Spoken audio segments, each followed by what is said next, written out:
नमस्कार दोस्तों, मुझे आज राजस्थान फोरम में आने का अवसर प्राप्त हुआ। आप सभी लोगों से मुखातिब होने का अवसर प्राप्त हुआ। मैं अमित तिवारी आजाद आप सभी का हार्दिक अभिनंदन करता हूं, स्वागत करता हूं जयपुर राजस्थान के पिंक सिटी से। दोस्तों, राजस्थान फोरम के इस चतुरंगम श्रृंखला में सभी दर्शकों, सभी श्रोताओं का हृदय से इस्तकबाल करता हूं, प्रणाम करता हूं, नमन करता हूं, बारंबार स्वागत करता हूं। मेरे साथ अमृता मैम जुड़ी हुई हैं, उनका भी स्वागत करता हूं, कोटि कोटि प्रणाम करता हूं। और जिन्होंने मुझे मार्गदर्शन दिया, आप सभी लोगों से मिलवाने का एक रास्ता बताया, हमारे अग्रज आदरणीय सर्वेश भट्ट साहब को भी प्रणाम करता हूं और नमन करता हूं। जैसा कि आज का समय यह नियुक्त किया गया कि मैं अपने बारे में आपसे कुछ बताऊं, आपको कुछ सुनाऊं। यह एक बहुत बड़ा मंच है जो साहित्यकारों को, कलाकारों को अवसर देता है अपने बारे में बताने का, और यह हमारा सौभाग्य है कि हम इसी मंच के द्वारा आपसे जुड़ पा रहे हैं। दोस्तों, जैसा कि आप जानते हैं कि साहित्य जगत, हमारा देश बड़े बड़े साहित्यकारों से जुड़ा रहा, और ये साहित्य, ये कवि, ये लेखक ही हैं जो समाज में एक नई जागरूकता, एक नई प्रेरणा देते हैं। बड़े छोटे से जिले से उत्तर प्रदेश, उसे कहा जाए तो आज जनसंख्या के मामले में भारत का पहला ऐसा राज्य है जहां से सबसे अधिक प्रधानमंत्री आए, और आज भी जहां पर विधानसभा और जहां पर लोकसभा की सबसे सर्वाधिक सीटें हैं, उसी फतेहपुर के जिले से, मैं उत्तर प्रदेश के फतेहपुर जिले से एक बहुत ही छोटे से गांव से आता हूं। दोस्तों, मेरे पिताजी किसान हैं, माताजी अध्यापिका रही हैं। कुछ समय पिताजी ने भी अध्यापक रहकर शिक्षा प्रदान की। ये एक ऐसा दौर है, एक ऐसा समय है कि गुरुओं का, माता पिता का और परिवार का आशीर्वाद मुझ पर हमेशा बना रहा। फतेहपुर एक ऐसा जिला है जहां पर हमारे राष्ट्रीय कवि सोहनलाल द्विवेदी जी, जो एक राष्ट्र के एक अच्छे कवि माने जाते हैं, वहां से मेरा ताल्लुक है। ये मेरा सौभाग्य है। और दूसरी बात बताऊंगा फतेहपुर जिला की खूबी, कि बावनी इमली का अगर किसी ने नाम सुना है तो बावनी इमली फतेहपुर में मिलेगी, जहां पर अंग्रेजों ने 52 शहीदों को एक साथ फांसी दी थी। उस शहादत को नमन करते हुए चंद पंक्तियां मैं उन शहीदों के लिए प्रस्तुत करूंगा आपको, कि किस तरह से हमारे उन शहीदों को धोखे से मारा गया, धोखे से शहीद किया गया, और एक साथ वो बर्बरता, वो क्रूरता अंग्रेजों ने किस तरह से हमारे शहीदों के साथ दिखाई थी। चंद पंक्तियां हैं। जमाने में जमाने के लिए कुछ काम करना है, जमाने में जमाने के लिए कुछ काम करना है, जमाने में जमाने के लिए कुछ काम करना है, न समझो बैठकर हमको फकत आराम करना है, और कहीं हो जाए ना बौना गगन मेरे इरादों से, धरा को जीत कर अंबर को अपने नाम करना है। दोस्तों, समय की बहुत वैल्यू है। एक शेर है मेरा कि वक्त के साथ चल तो वक्त का परिहास न कर, वक्त की मार बुरी तू नहीं सह पाएगा, और वक्त को भूल गर बेवक्त कहीं चल निकला, तो वक्त के पन्ने पर इतिहास तो बन जाएगा। मैं जिस पंक्तियों को आपको बताना चाह रहा था वो शायद अभी नहीं मिल पा रही, मैं आपको बताऊंगा बीच में। शुरू करता हूं कि मैं फतेहपुर से, मेरा ननिहाल पड़ता है उन्नाव के पास में बदरका, और बदरका के पास में रावतपुर टिकोली। रावतपुर टिकोली ननिहाल जो है वो मातृपक्ष से भी मेरे काव्य से और साहित्य से लोग जुड़े हुए थे। हमारे ननिहाल के जस्ट बगल में लल्लू वाजपेयी जी, जो आल्हा के बहुत बड़े गायक रहे हैं और आकाशवाणी लखनऊ से उनकी प्रस्तुति आया करती थी, वहां से जुड़े थे। वहीं पर हमारे नाना जी, जो क्रांतिकारियों के साथ जुड़े रहे, हमारे नाना जी के जो बहनोई साहब थे, जीजा जी, वो उस समय गणेश शंकर विद्यार्थी जी और भगत सिंह जी के साथ में जुड़े रहे। दीप नारायण शुक्ल जी कवि थे। ये सब महान हस्तियां थी जिनके आशीर्वाद और जिनकी दया से मैं इस पथ पर चलने की प्रेरणा मुझे मिली और मैं चलता रहा। अध्यापन मेरे फतेहपुर जिले में ही हुआ। इसके उपरांत मेरा पथ अपने आप बिखरता चला गया और मैं बढ़ता चला गया अपने रास्ते पर। कॉलेज के दिनों से ही दोस्तों मैं पढ़ने का और लिखने का सौभाग्य मुझे मिला, और सबसे अधिक जो प्रेरणा मिली वो मेरे जो सबसे प्रिय लेखक हैं वो प्रेमचंद जी थे। उनकी सरल वाणी जो लिखने का तरीका है, उसी के तहत मैंने भी उनको सबसे अधिक पढ़ा और पढ़ करके अपने लेखन जीवन को आगे बढ़ाना। मेरे विद्यालय से अलग जब मैंने अपने आप को उतारा तो दौर था मुंबई का, जब 2000 के आसपास में मुंबई में रहा और वहां से करीब 8-10 साल मुंबई में रह करके मैंने फिल्म इंडस्ट्री में एज ए असिस्टेंट डायरेक्टर कई सारे सीरियल्स किए, जिनमें आपको मेरा ससुराल, बनूं मैं तेरी दुल्हन, चाचा चौधरी, तमन्ना हाउस, इन कई सारे सीरियलों में काम करते हुए मेरे मन में सिर्फ लिखने के लिए ही प्रेरणा रही। और 2007 से फिल्म राइटर एसोसिएशन से लाइफ टाइम के लिए मैं जुड़ गया। दोस्तों, ये मेरा साहित्यिक सफर था और उसी समय मैंने एक मेरे मित्र के सुझाव से 6 गीत लिखे साईं बाबा पर, और उस वीडियो एल्बम को मैंने रिलीज किया, जिसमें as a actor, writer, director, producer सारा काम मुझे करने का अवसर मिला।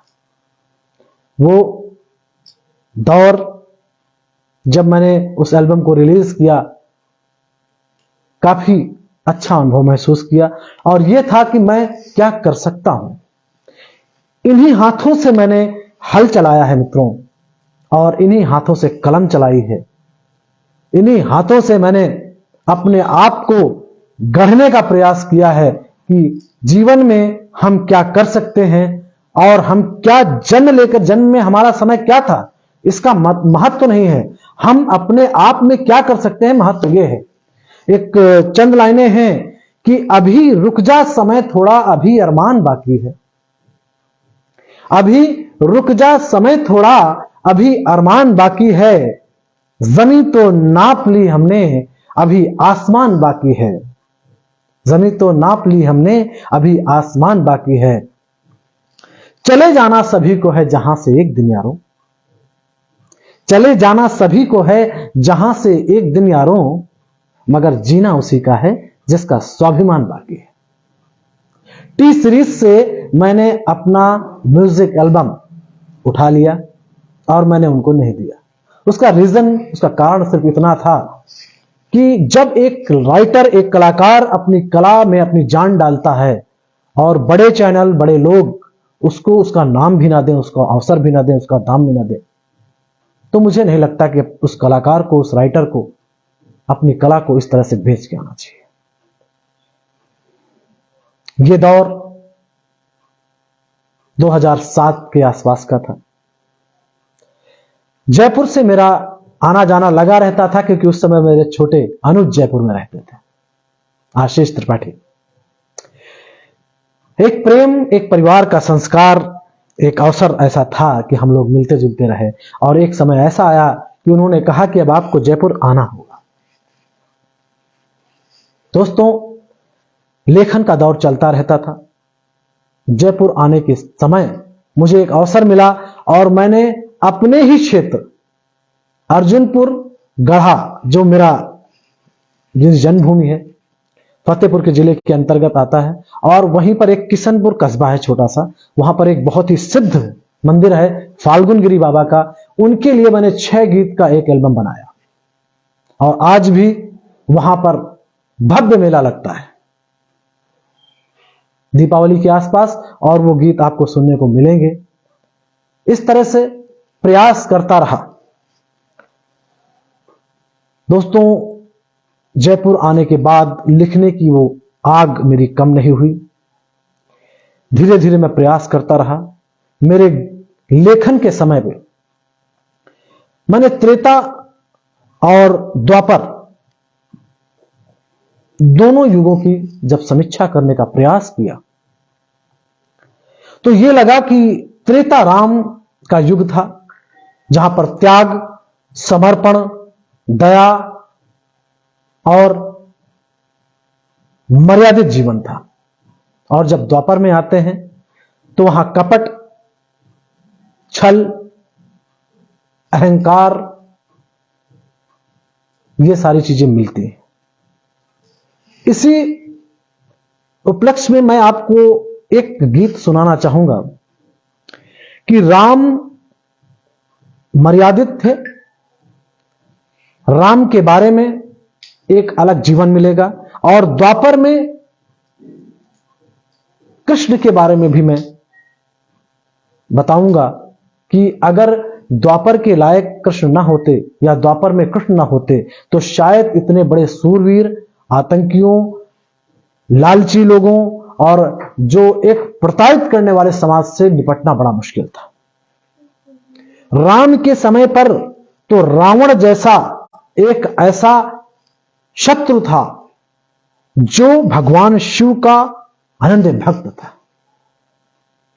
जिसने युद्ध के नियम बनाए और उन नियमों के तहत चला।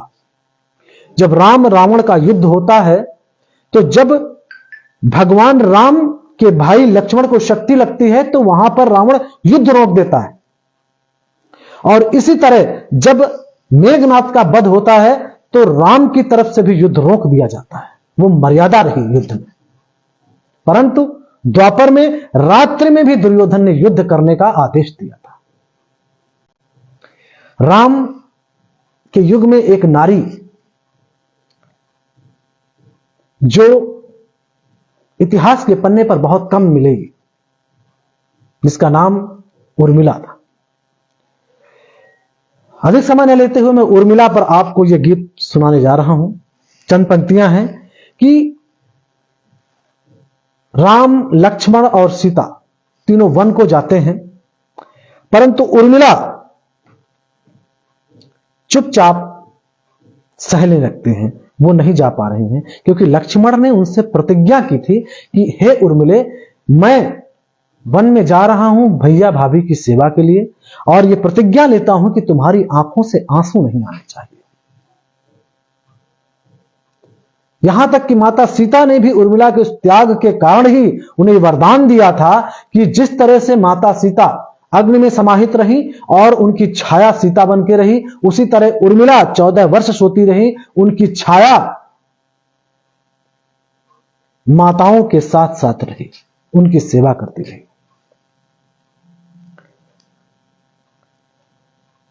मैं उस गीत को, उस दर्द को आप तक पहुंचाना चाहूंगा। इसके बाद मैं एक ऐसे उपन्यास पर भी चर्चा करूंगा आपसे जो मुझे बहुत प्रेरित किया और उसको लिखा मैंने।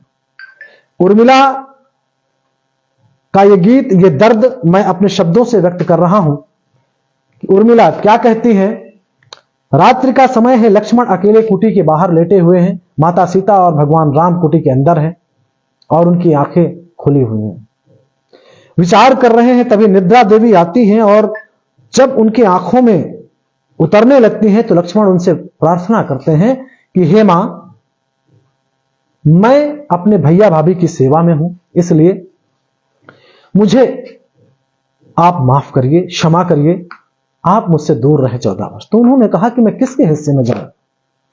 तो उन्होंने कहा जाइए, आप मेरे पत्नी की आंखों में जाइए, वो 14 वर्ष सोएगी तो उसे इतना दर्द भी नहीं होगा। परंतु उसी समय स्वप्न में लक्ष्मण और उर्मिला का मिलन होता है। दोनों आमने सामने खड़े हैं। गीत प्रस्तुत करता हूं। अगर अच्छा लगे तो अपना आशीर्वाद प्रदान करें और कमेंट के द्वारा मुझे बताएं। उर्मिला कहती हैं, तुम अपना कर्तव्य निभाना, मैं भी अपना धर्म निभाऊं।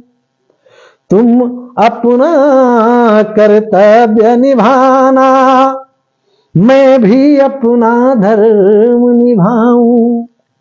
मेरी याद न करना साजन, तुम जागो अब मैं सो जाऊं। तुम अपना कर्तव्य निभाना, मैं भी अपना धर्म निभाऊं। हर विपदा में साथ रहूंगी, ये सच है ना पास रहूंगी। तन से दूर भले हो जाऊं, हृदय मध्य हर त्रास सहूंगी। मार्ग तुम्हारा बन जाऊंगी, मार्ग तुम्हारा बन जाऊंगी। भले साथ वन ना जा पाऊं, तुम अपना कर्तव्य निभाना, मैं भी अपना धर्म निभाऊं। और अगला बंद है, क्या कहती हैं कि भैया भाभी की सेवा में मैं उपहास न होने दूंगी। बिरहन बनकर मैं तड़पूंगी, पर आभास न होने दूंगी। और देखिए पराकाष्ठा, त्याग की पराकाष्ठा। आँच न तुम तक आ पाएगी, आँच न तुम तक आ पाएगी। सावन में घर में जल जाऊं, तुम अपना कर्तव्य निभाना, मैं भी अपना धर्म निभाऊं। ये थी हमारे देश की नारी। कहती है कि निद्रा तुम्हें न छूने पाए, इसीलिए मुझको सोना है। चिंता मेरी न करना साजन, नहीं उर्मिला कोरोना है। अपने नयन बंद मत करना, अपने नयन बंद मत करना। 14 वर्ष भले सो जाऊं, तुम अपना कर्तव्य निभाना, मैं भी अपना धर्म निभाऊं। ये थी सती उर्मिला, जिस पर हमारे राष्ट्र कवि मैथिली शरण गुप्त जी ने भी, जिनकी प्रशंसा में गीत लिखा, जिनके बारे में लिखा। दोस्तों, राम और रामायण दोनों का अपना एक अनुपम महत्व है, लेकिन एक महिला ऐसी थी जिसे हम आज तक दोषी मानते आए हैं, और वो थी माता कैकेयी। माता कैकेयी के बारे में पढ़कर मित्रों, उस समय जब कोरोना काल चल रहा था, लॉकडाउन था पहला, वो अवसर मुझे मिला, वो प्रेरणा मुझे मिली कि जिस देश में आज भी नारियों का सम्मान किया जाता है, जिस देश में आज भी हम माताओं बहनों का सम्मान करते हैं, हमारे देश के प्रधानमंत्री, हमारे प्रदेश के मुख्यमंत्री, हमारे बड़े बड़े नेता आज भी माताओं बहनों का सम्मान करते हैं, जिस देश में आज शायद रावण के बारे में कुछ कवि लिखने के लिए तैयार हैं और लिखते भी हैं, उस देश में हम राम की उस मां को अपमानित करते हैं जिसने राम को महानायक बनने का अवसर प्रदान किया।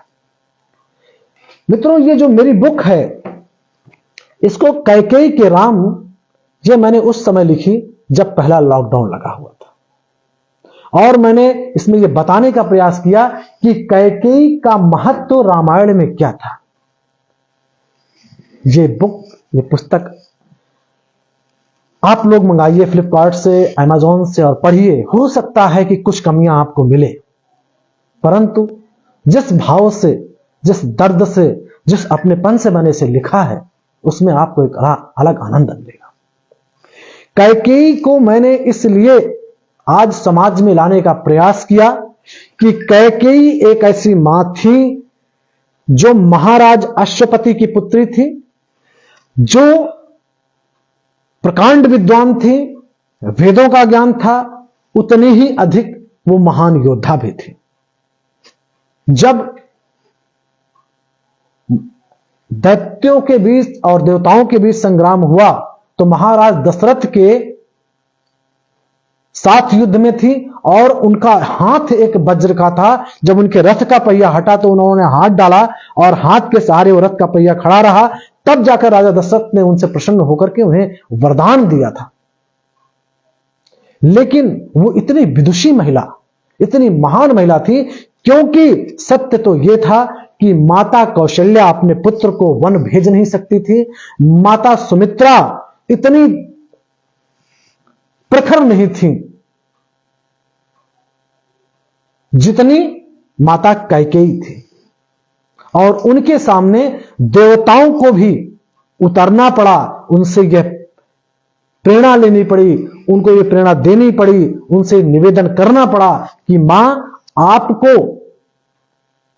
हो सकता है आज या आने वाला समय न पूजे, परंतु यह 14 वर्ष अयोध्या के लिए भारी पड़ेंगे, 14 वर्ष राम के लिए भारी पड़ेंगे, क्योंकि नारायण का अवतार केवल राज्य करने के लिए नहीं हुआ था, राम का अवतार केवल वन जाने के लिए नहीं हुआ था।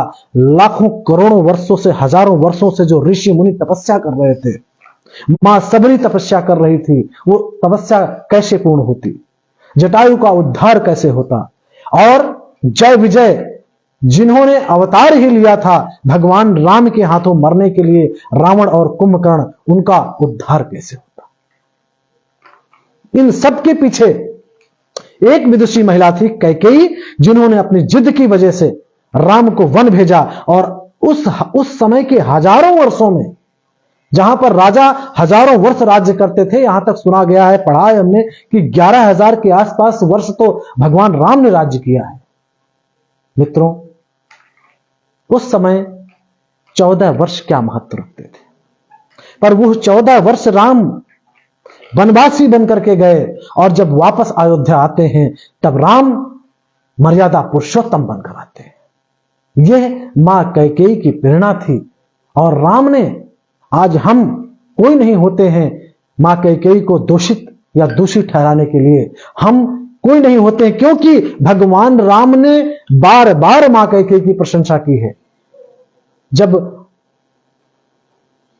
भरत के साथ मां कैकेयी चित्रकूट मिलने गई तो सर्वप्रथम भगवान राम ने मां कैकेयी के प्रणाम किए और पैर छुए।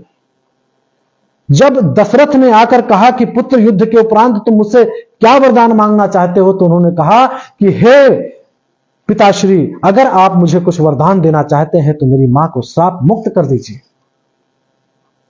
जब वापस राम आते हैं तो तीनों माताओं में सबसे पहले मां कैकेयी को प्रणाम करते हैं और भरत से कहते हैं कि हे भरत, तू दुर्भाग्यशाली है वह पुत्र जो अपनी मां को त्याग दे। मां से उऋण तो कोई हो ही नहीं सकता। इसी विषय पर दोस्तों मैंने कैकेयी के राम लिखे। इसके उपरांत लेखन का काम चलता रहा और मंचों पर काव्य रचनाएं मेरी चलती रहीं। मैंने फिल्म राइटर एसोसिएशन से लाइफ टाइम का मेंबर होने के नाते कई सारे, यहां पर मेरे बहुत सारे मित्र हैं जिनके लिए मैंने गीत लिखे। एक ऐसे मित्र हैं मेरे जिनकी पार्टी के लिए लीड गीत मैंने 2 गाने लिखे, और ये लेखन का काम निरंतर मेरा चलता जा रहा है। ना किसी से द्वेष, ना किसी से ईर्ष्या, ना कोई ग्रुप, ना कोई किसी प्रकार का दिखावा। ये सौभाग्य है मेरा कि मुझे मेरे परम जो मित्र हैं, जो अग्रज हैं, सर्वेश भाई साहब, जिन्होंने मुझे पहचाना और मुझे आप सभी लोगों से मुखातिब होने का अवसर प्रदान किया। उसी के उपरांत दोस्तों ये दूसरी पुस्तक मेरी जो प्रकाशित हुई है, अभिमन्यु पराक्रम। आप सभी अपना आशीर्वाद दें। फ्लिपकार्ट, अमेजोन पे ये भी आपको मिलेगी। स्क्रिप्टर एसोसिएशन से, स्क्रिप्टर राइटर पब्लिकेशन से प्रकाशित हुई है। और मित्रों, इस बुक में मैंने अपनी 95 रचनाओं को प्रकाशित किया है। मुख्य रचना मेरी अभिमन्यु पराक्रम की है। राम के युग में, त्रेता युग में एक रचना बड़ी प्यारी सी है कि त्रेता युग में भगवान राम, अभी भी आज हमारे इस युग में लोग कहते हैं कि राम ने सीता को वन भेज दिया और राम दोषी हो गए। मित्रों, यहां पर मैं आपको बताना चाहूंगा कि राम थे और राम इस पृथ्वी पर केवल मर्यादा स्थापित करने के लिए, धर्म स्थापित करने के लिए आए थे। वो किसी स्त्री के साथ इतना बड़ा गलत नहीं कर सकते थे।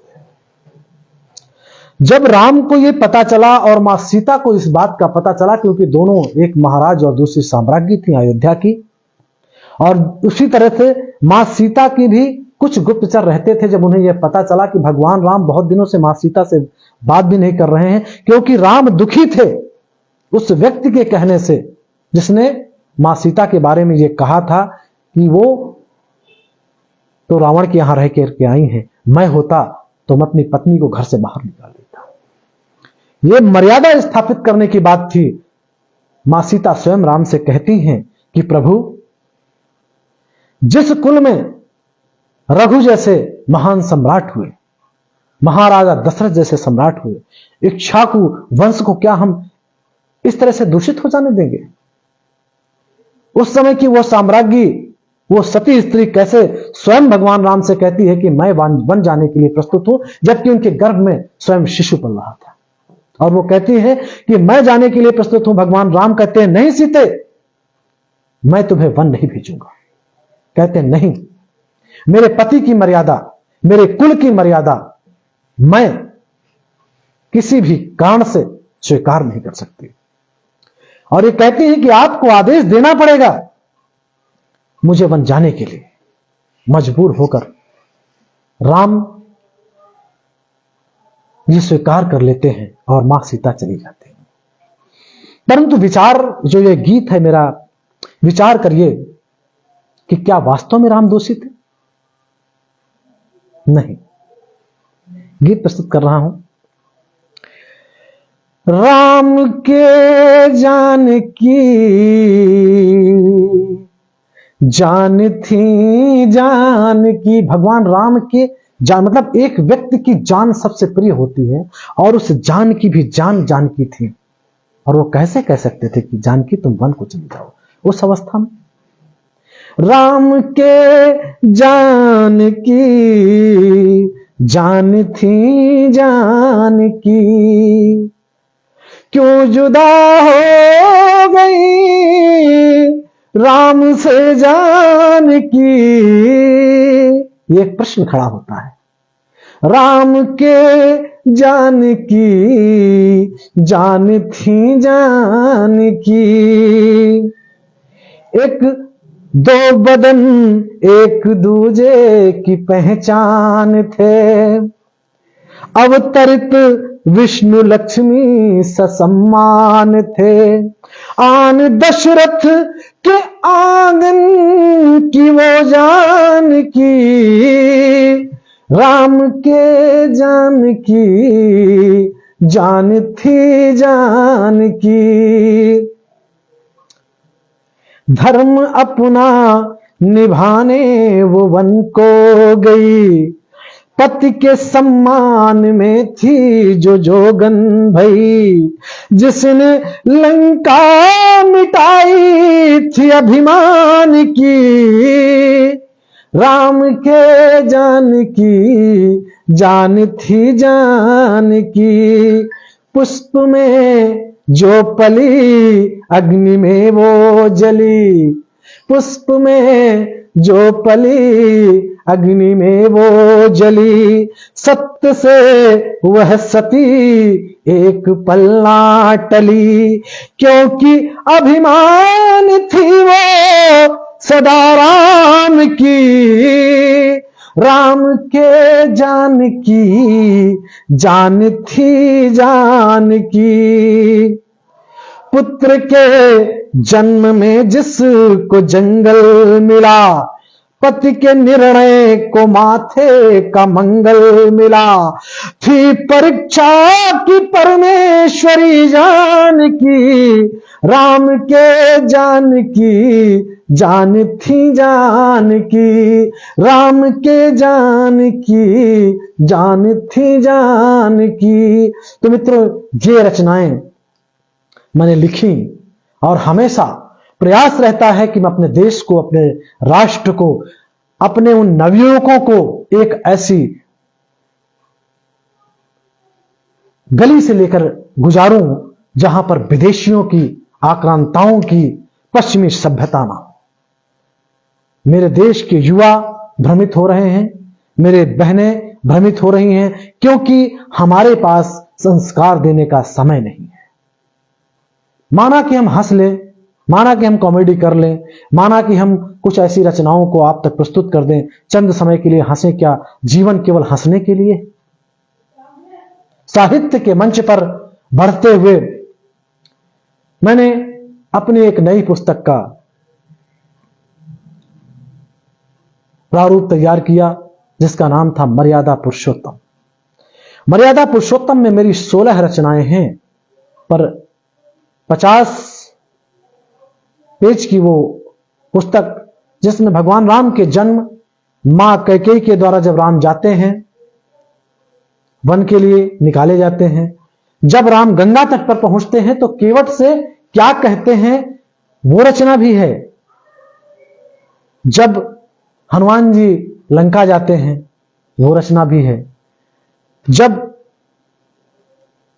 लक्ष्मण जी को तीर लगता है और घायल अवस्था में होते हैं वो रचना भी है।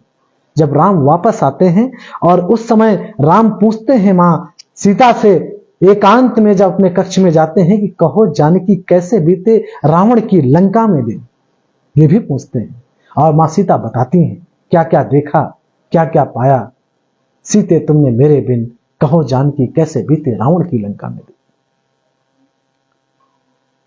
रावण ने भी क्या कहा है आज के समय में कि मैंने त्रेता युग में क्या क्या अत्याचार किए, उसका परिणाम भगवान राम ने मुझे दिया।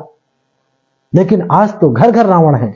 आज हमारी बेटियां, हमारी बहनें, हमारी मासूम बच्चे नहीं बच रहे हैं, तो क्या आज रावण नहीं है? यह मर्यादा पुरुषोत्तम बहुत जल्द आप सभी के सामने आने वाली है। और इसी के साथ साहित्य में दोस्तों एक पुस्तक लिख रहा हूं जो महाभारत से प्रेरित होकर के है, 2 योद्धाओं के लिए, और हो सकता है इसी 2023 में आप सभी के सामने प्रस्तुत हो। द्वापर युग में जब हम आते हैं तो हमें एक अलग दृश्य देखने को मिलता है। द्वापर में भगवान विष्णु ने कृष्ण के रूप में अवतार लिया, और कृष्ण कहते हैं 16 कलाओं के साथ आए थे। अगर कृष्ण राम बन करके आते तो द्वापर में निवाह नहीं होता। इसीलिए उन्होंने अर्जुन का साथ दिया, और इसीलिए मुझे मेरी रचना ये लिखनी पड़ी कि दोस्तों जमाने में हर तरह के लोग होते हैं। द्वापर में जो द्रौपदी के साथ हुआ कि एक था बहाना द्रौपदी की हंसी द्वापर में, एक था बहाना द्रौपदी की हंसी द्वापर में, युद्ध की नींव किसी और ने धराया था, ईर्षा कुटिलता कपट देश में सुयोधन ने विष को खिला भीम जल में गिराया था।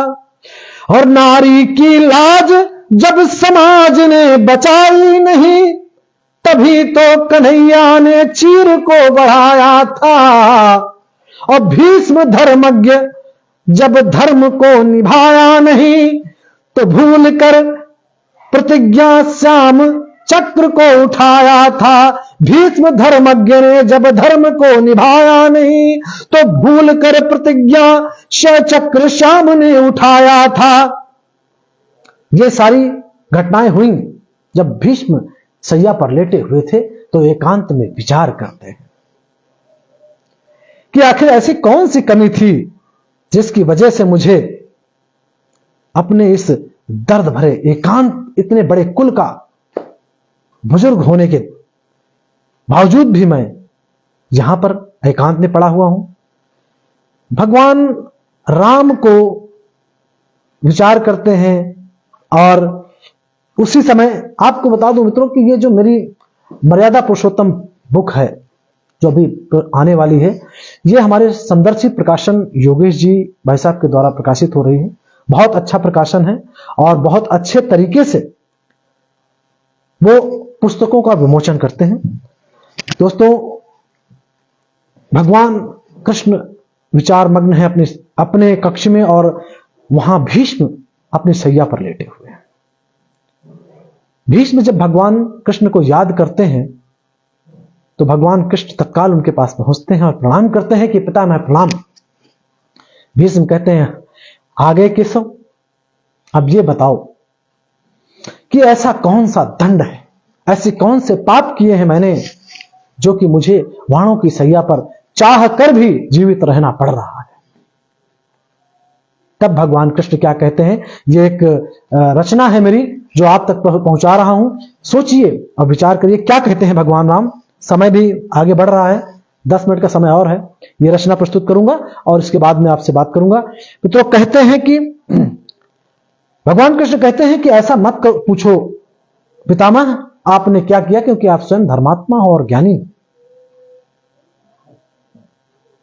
कहते नहीं केशव, मुझे बताओ। भगवान कृष्ण कहते हैं कि अगर तुम्हें सुनना ही है तो सुनो। हे भीष्म, तुम्हारे पौरुष पर बस एक जटायु भारी है। मेरी रचना कहां तक जा रही है ये आप सभी लोग समझें और पहचानें।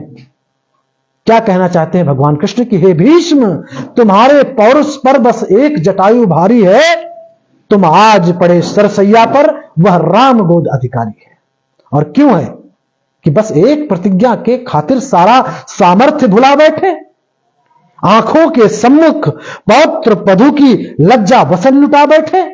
कैसे धर्मज्ञ हो, कैसे ज्ञानी हो, कैसे विद्वान हो तुम भीष्म कि बस एक प्रतिज्ञा के खातिर सारा सामर्थ्य भुला बैठे, आंखों के सम्मुख पौत्र वधु की लज्जा वसन लुटा बैठे और सीता की लाज बचाने को वह गिद्ध असुर पर भारी है। हे भीष्म, तुम्हारे पौरुष पर बस एक जटायु भारी है। जटायु यानी कहते गिद्ध जो है सबसे नीच पक्षी माना गया है, पर वो भी भीष्म से बड़ा है, ये भगवान कृष्ण ने बताया। और पूछो, और उन्होंने बोला कि और पूछो। फिर कहते हैं कृष्ण कि माना तुम कुशल धनुर्धर थे पर कुल का अंत बचा न सके। भीष्म जिद्दी थे। यह रचना मुझे लिखनी पड़ी कि आज के समाज में हम अपने बहन बेटियों की लज्जा उतरते हुए अपनी आंखों के सामने नहीं दे सकते। और जो इतना धर्मज्ञ, इतना महान व्यक्ति था, महान धनुर्धर था, अगर भीष्म अपना धनुष उठा लेते तो किसी में हिम्मत नहीं थी कि उनका कोई प्रतिकार कर सकता। भगवान कृष्ण कहते हैं कि माना तुम कुशल धनुर्धर थे पर कुल का अंत बचा न सके, इच्छा की मृत्यु लिए घूमे क्यों घर की आग बुझा न सके। निज हट के खातिर सभा बीच स्वीकार लिया, निज हट के खातिर सभा बीच स्वीकार लिया लाचारी है। हे भीष्म, तुम्हारे पौरुष पर बस एक जटायु भारी है। अगर तुमने हट ना किया होता, अगर तुमने प्रतिज्ञा को अपने, और उन्होंने भीष्म ने इसी बात को लेकर भगवान कृष्ण ने महाभारत के युद्ध में चक्र को उठाया था, अपनी प्रतिज्ञा तोड़ी थी। भीष्म को बताया था कि जब धर्म पर बात हो तो प्रतिज्ञाएं तोड़ी जा सकती हैं। यह बताने के लिए उन्होंने चक्र उठाया था। भीष्म को कभी भी औरतों का सम्मान करना नहीं आया। ना तो उन्होंने काशीराज की कन्याओं का सम्मान किया, ना तो उन्होंने गांधारी का सम्मान किया, ना तो उन्होंने अपनी मां सौतेली मां सत्यवती का सम्मान किया, अपनी जिद की वजह से। भगवान कृष्ण कहते हैं कि काशी की कन्या को छोड़ा द्रौपदी लाज से मुंह मोड़ा, एक सिंहासन के चाकर बन खुद धर्म ध्वजा का पथ छोड़ा। कर्मों का फल है जथा योग, कर्मों का फल है जथा योग, समझाते हैं ये बनवारी। हे भीष्म तुम्हारे पौरुष पर बस एक जटायु है भारी। माना तुम ज्ञानी थे महान, ऊंचा कद जैसे आसमान। माना तुम ज्ञानी थे महान, ऊंचा कर जैसे आसमान। और तुम चाह अगर लेते एक पल, तो हो जाता सारा समाधान। सारे प्रश्नों के उत्तर पर मुस्कान कृष्ण की है भारी। बस एक जटायु, हे भीष्म तुम्हारे पौरुष पर बस एक जटायु है भारी। भीष्म शांत हो जाते हैं, कहते हैं हे केशव, मैं समझ चुका हूं, मेरा समय आ गया है और मैं पृथ्वी को छोड़ रहा हूं। शायद अब पता चला कि किस कारण मुझे इन बाणों की सरियों पर सोना पड़ा। तो मित्रों, ये मेरी यात्रा है साहित्य के प्रति। कवि के होने के नाते, गीतकार होने के नाते मैं अपने पथ का राही हूं और बिना किसी सहयोग के, बिना किसी लाग लपेट के अपने जीवन में चलता जा रहा हूं। आप सभी का आशीर्वाद मेरे साथ है, अच्छे लोगों का आशीर्वाद है। जिस तरह से सर्वेश जी ने मुझे समझा, मुझे जाना और मुझे बुलाया, इसका मतलब कहीं ना कहीं अच्छे लोग समाज में हैं, जो आज भी अच्छे लोग, कलमकारों का, अच्छे साहित्यकारों का अवसर दे रहे हैं, उनका सम्मान कर रहे हैं। दोस्तों, समय 5 मिनट का है। यहां कहना चाहूंगा, एक गीत देश के लिए सुना करके आपको जाऊंगा, विदा लेना चाहूंगा, क्योंकि 5 मिनट का समय है, 4:30 बजे तक का है। कि पढ़कर के मिटा दो मैं वो अखबार नहीं हूं, पढ़कर के मिटा दो मैं वो अखबार नहीं हूं, सागर हूं उफनता हुआ मझधार नहीं हूं। और मेरी कलम में छिपा है इतिहास मचलता, मेरी कलम में छिपा है इतिहास मचलता। मैं बुज़दिलों, गद्दार बुज़दिलों का मैं औजार नहीं हूं, गद्दार बुज़दिलों का मैं औजार नहीं हूं। शायद इसीलिए मुझे बड़े मंचों पर मौका नहीं मिल रहा। शायद इसी वजह से मैं कहीं ना कहीं वो नहीं दे पा रहा हूं जो देना चाहता हूं। आज साहित्य और काव्य बहुत ऊंचे स्तर पर है। हमारे देश के बड़े कवि, हमारे अग्रज कुमार विश्वास जी, जिन्होंने आज भी देश के काव्य को बहुत ऊंचाई तक पहुंचाया है। अभी गणतंत्र दिवस बीता है, मेरी ये आखिरी रचना मित्रों आप तक पहुंच रही है। मां, एक सैनिक अपनी मां भारती का किस तरह से वंदना करता है, ये वंदना आप तक पहुंचा रहा हूं। जब हम अपने घरों में गर्म बिस्तर पर सोते हैं, तो हमें उन सैनिकों को अवश्य याद करना चाहिए जो -30 के डिग्री के टेम्परेचर में हिमालय पर्वत की ऊंचाइयों पर जाकर अपने देश की रक्षा करते हैं। और वहां भी वो सैनिक किस तरह से अपने मां भारती की वंदना करते हैं, ये गीत प्रस्तुत कर रहा हूं। रचना बहुत ही ताजी है, अभी लिखी गई है, तो प्रस्तुत है। माथे धूली तेरी लगाऊं। एक सैनिक कैसे उपासना करता है मां भारती की। माथे धूली तेरी लगाऊं, काट शीश का पुष्प चढ़ाऊं, और हो जाऊं बलिदान। नमन है तुझको हिंदुस्तान, नमन है तुझको हिंदुस्तान। सुर गंधर्व देव दानव भी तुझको शीश झुकाते हैं। नारायण अवतरित यहाँ हो, वन वन गाय चराते हैं। और तेरा शीश मुकुट बन पर्वत, तेरा शीश मुकुट बन पर्वत, हिम भी करे गुमान। नमन है तुझको हिंदुस्तान, नमन है तुझको हिंदुस्तान। अगली पंक्तियां हैं कि नमन है तुझको हिंदुस्तान। तेरी धरा पर कृषक हमारे अपनी फसल उगाते हैं। तेरी धरा पर कृषक हमारे अपनी फसल उगाते हैं। तेरी नदियों का जल पी कर जीवन धन्य बनाते हैं। और तेरे सघन वन की औषधि से, तेरे सघन वन की औषधि से रक्षित हैं सब प्राण।